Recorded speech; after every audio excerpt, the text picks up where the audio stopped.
From the National Newsroom of the Canadian Press, I'm Rob Westgate.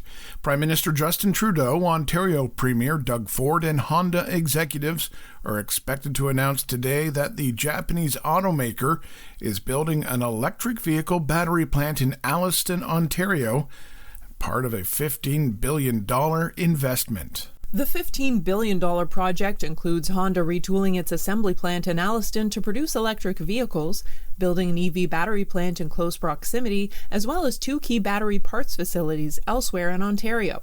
There will likely be some capital investment from at least one level of government, but sources say the deal doesn't involve production subsidies that 2 other automakers are getting for battery plants here.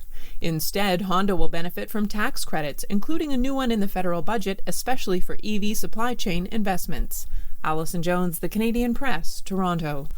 The CEO for a personal finance company says incorporated professionals like doctors don't need to worry too much about the Liberal government's planned changes for capital gains taxation. Jean-Pierre Laporte says physicians can fully shield their retirement savings by selling off investments and opening a registered pension plan. Contributions to the plan would be tax deductible, which means the individual would not pay any tax on the capital gains they earn. The Canadian Medical Association has called for the government to reconsider the tax changes over concerns they will jeopardize their retirement. Out east now, where the social housing supply in Prince Edward Island has been given a bump, with 144 new units added. Provincial officials say the new apartments, row houses, duplexes, and other buildings have been opened in 8 communities. PEI Housing says the new facilities include 59 units in Summerside, 30 in Montague, and 32 in Charlottetown. Rent is set at 25% of the residents' monthly income. Jury selection is set to start today for the trial of a Winnipeg man accused of killing 4 women. Jeremy Skibicki has pleaded not guilty to 4 counts of first-degree murder. Only the partial remains of one of the victims, Rebecca Comtois, have been found. Still, police have said they believe the remains of 2 other women, Morgan Harris and Mercedes Myron, are likely at a privately owned landfill outside the city. Police have not said where the remains of the 4th unidentified woman might be.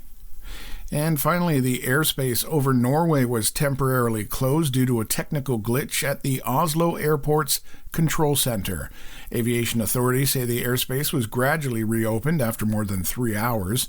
The issue caused significant delays, which Avinor, the state-owned airport operator, says will likely continue throughout the day. This is the Canadian Press. In sports, the Toronto Maple Leafs find themselves in an all-too-familiar post-season position, dropping Game 3 of their series against the Boston Bruins, a 4-2 loss at home in Toronto, and falling behind in the series 2-1. Anze Kopitar scored 2 minutes and 7 seconds into overtime to lift the Los Angeles Kings to a 5-4 victory over the Edmonton Oilers and even up their first-round playoff series at a game apiece. Noah Hanifin, meantime, broke a tie with an unassisted goal late in the second period as the defending Stanley Cup champion Vegas Golden Knights beat the top-seeded Dallas Stars 3-1, taking a 2-0 lead in their first-round series. And finally, checking in with Major League Baseball, it was Alec Marsh and 4 relievers who combined for a 6-hitter as the Kansas City Royals beat the Toronto Blue Jays by a final score of 3-2. From the Canadian Press, I'm Rob Westgate. Thanks for listening. Don't forget to follow and subscribe. For more of today's top stories, visit thecanadianpressnews.ca.